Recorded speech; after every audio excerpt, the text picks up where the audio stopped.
Bueno, en este video vamos a realizar la reconstrucción de la tesis hecha por la docente Ivette Correa Bolarte, eh, una tesis de grado que la hizo en la Universidad Pedagógica de Colombia. Este trabajo está a cargo del estudiante Wilson Andrés Navas Pinzón y Julián Alexis Aguil Biasus. Entonces acompáñanos en este video. El día de hoy vamos a hablar sobre el pensamiento del profesor en general y de la educación física en particular sobre la construcción del currículo. Mi compañero Alexis Biasus va a exponerles un poco más sobre lo que es en cuanto a la educación física y el currículo. Yo me voy a enfocar más en las investigaciones que surgieron desde los años 50 hasta los mediados de los 2000 en cuanto a cómo debe ser ese profesor y qué debe saber.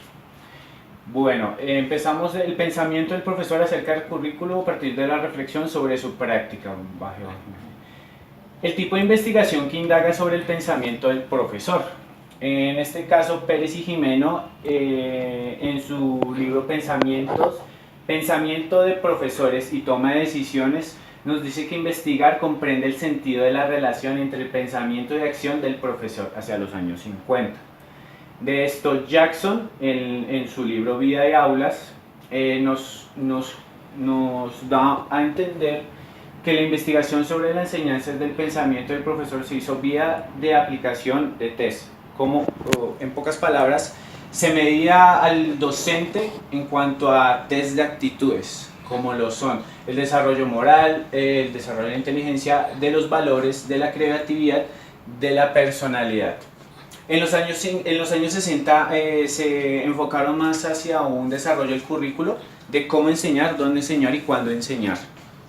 Bueno, entonces nos vamos a ir más para abajo, más para abajo, más para abajo. En los años 80 y 90 la investigación sobre el pensamiento y el conocimiento del profesor se centró más hacia los efectos de acciones del docente sobre el estudiante. El docente no tiene que dejar que el estudiante divague, o sea, tenga un pensamiento divergente sobre lo que le está enseñando. Entonces aquí tenemos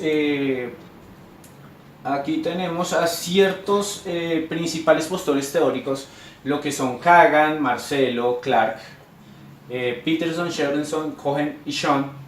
En este caso vamos a hablar sobre dos de sus ¿dónde recopilaron todo eso? En el Teacher Knowledge y el...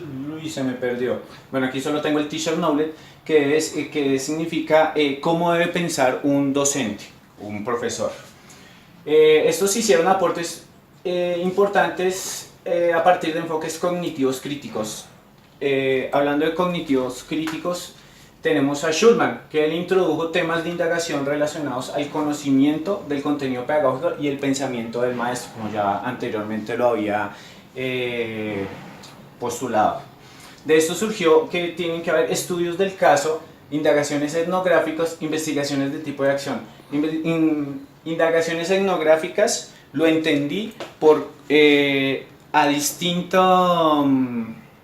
etnografía donde se sitúa el docente tiene que tener maleabilidad en cuanto a lo que enseña. Como volvemos otra vez a replantear, no podemos enseñar lo mismo en un lugar remoto a la ciudad que en la propia ciudad.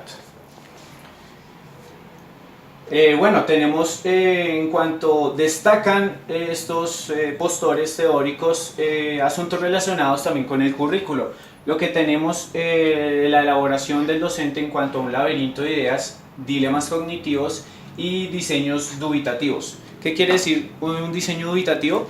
Que siempre tiene que dudar en cuanto a lo que se está diciendo o tratando de proponer. Entonces por eso lo me lo fui pensando. Entonces voy a leerles un poco de adverbios de duda. Expresan duda, incertidumbre, posibilidad o inseguridad. ¿Acaso, quizá, probablemente, posiblemente? Entonces posiblemente pueda servirnos esto, probablemente esto no pueda servirnos. Siempre hay que tener la duda en cuanto hacia la buena implementación de un currículo en la escuela.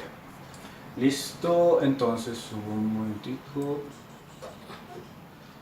Bueno, aquí tenemos ya a finales de los años 90, Carlos Marcelo nos dice que a partir de esto surgieron investigaciones a largo tiempo sobre el docente trabajando en un entorno complejo.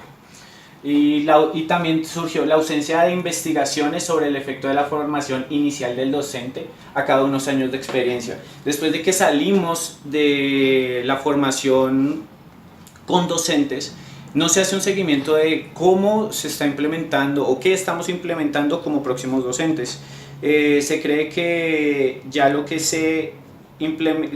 nos implementaron, lo que se nos dijo, lo vamos a apropiar, pero en realidad no saben porque no hay seguimiento de dichos conocimientos.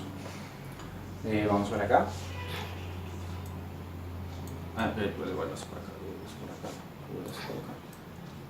Algo que quiero resaltar es una frase que Pérez y Jimeno nos dice aquí, que es: los juicios, decisiones y propuestas que hace el profesor se derivan de su peculiar modo de interpretar su experiencia. Como ya les había comentado anteriormente, el docente tiene que, gracias a su experiencia, que sus alumnos aprendan de tanto de errores como de, como errores como éxitos que hayan surgido durante su práctica pedagógica.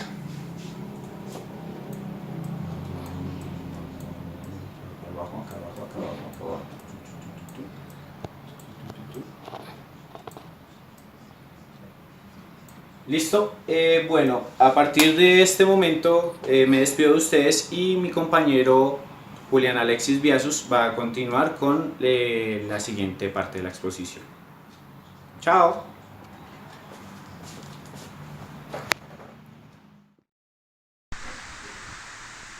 Bueno, entonces seguimos acá con la exposición. Gracias, Wilson. Bueno, entonces nosotros abordamos finales de los 90 y principios de los 2000. En esta etapa o en esta época se da la formación del maestro, basados en quiénes: en López Ruiz, Pokewich, Tabachnik y Sischer. Ellos afirman y demuestran que hay una formación del docente de manera específica y no genérica como se hacía antes. Además, esto va ligado a los programas institucionales. Este cambio o esta afirmación que ellos dan se da de manera positiva y negativa. Entonces vamos a ver la diferencia. En esta parte se ve que en Estados Unidos los docentes manifiestan pensamientos más amplios para generar mejores orientaciones de enseñanza. Y acá en España pasa totalmente lo contrario, porque posee rigidez donde no se puede salir de su modelo tradicionalista. Esto lo fundamenta el señor Montero en 1985, donde dice que es difícil que los profesores españoles salieran de sus limitantes de paradigma. Entonces, bueno, vamos a los postulados del pensamiento del profesor. Vamos a bajar por acá.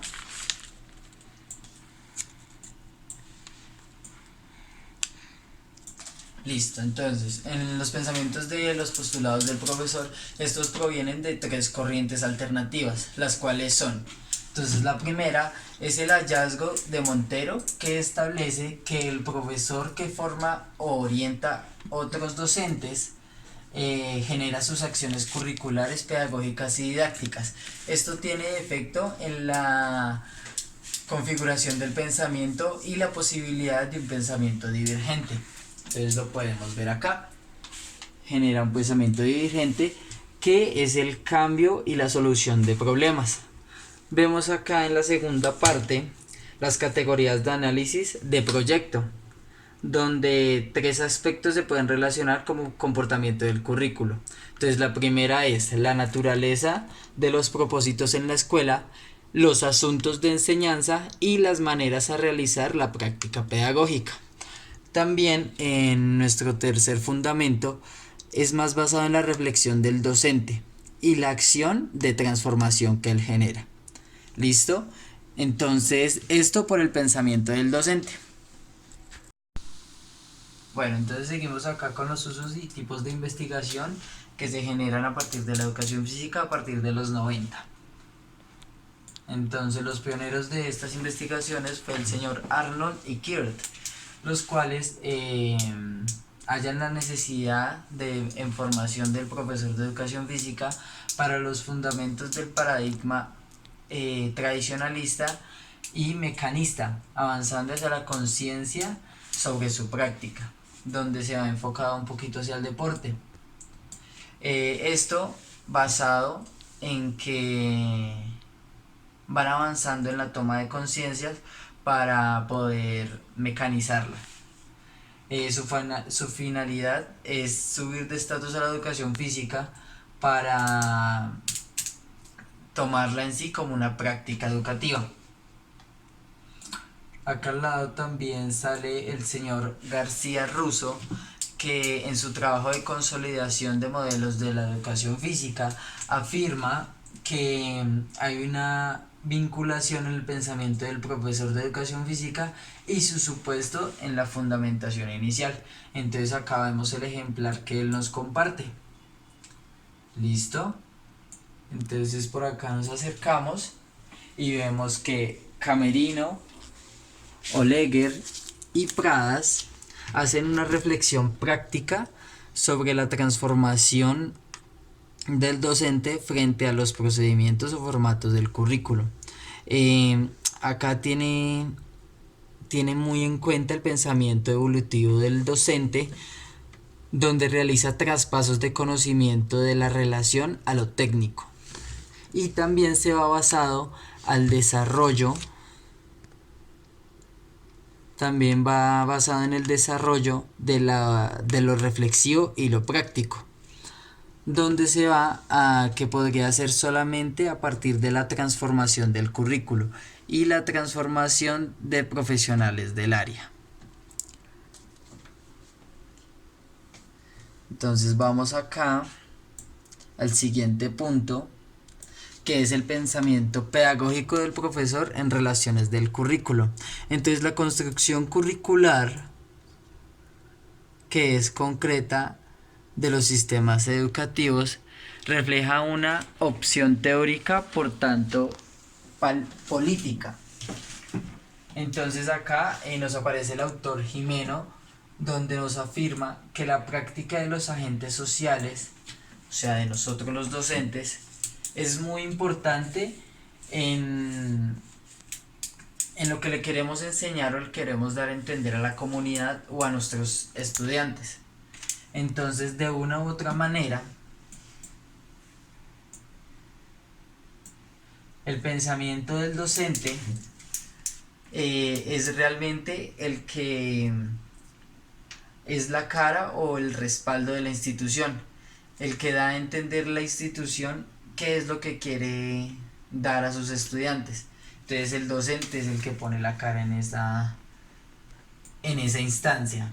Jackson expresaba en 1968 que dice: parece existir una diferencia crucial entre el profesor que hace cuando se encuentra solo ante su mesa y lo que realiza cuando está en el aula. Cuando está en el aula llena de alumnos. La tarea de enseñar supone mucho más que definir los objetivos del currículum y desplazarse rápidamente hacia ellos. Entonces, lo que nos quiere expresar Jackson es que muchas veces nosotros como docentes plantamos o realizamos la actividad de clase, el plan de clase, y no se lleva tal cual, o sea, no se ejecuta de la manera que lo planeamos. ¿Por qué? Porque es que hay una gran diferencia entre lo teórico y lo práctico. En el momento que estamos en el acto de educar, no nos vamos a salir de las temáticas, pero tal vez no las llevemos en el mismo orden dependiendo el tipo de estudiante, si el estudiante está o no con conocimientos previos, y eso nos cambia un poco la relación del acto de educar. Entonces vamos acá que la investigación ha señalado que una cosa es el currículo explícito y otro el currículo real. Una cosa es la planeación y otra la interacción, que es lo que estábamos hablando del de la planeación de clase y la interacción en la hora de ejecutarla. Y otra cosa, que el maestro dice lo que piensa, pero otra cosa es lo que hace. Entonces nos enfocamos acá, por favor. Entonces, cada vez que se evidencie que la investigación del aula de clase como discurso constructivos del profesor sobre la práctica proponen circulaciones de forma de pensar, comprender y ejercer la pedagogía didáctica, por supuesto, del currículo. Entonces esto nos lleva a pensar que realmente el profesor es autónomo de cómo maneja estas tres técnicas o estos tres procedimientos, que es la pedagogía, la didáctica y la educación. Eh, Como sabemos, pues cada docente tiene su currículum y de una u otra manera tiene que cumplir el que le imparta o le impone la institución, pero el docente opta por mejores decisiones para mejorar ¿qué? El acto de enseñar. ¿Listo? Entonces, nada, les agradezco por ver este video y muchísimas gracias.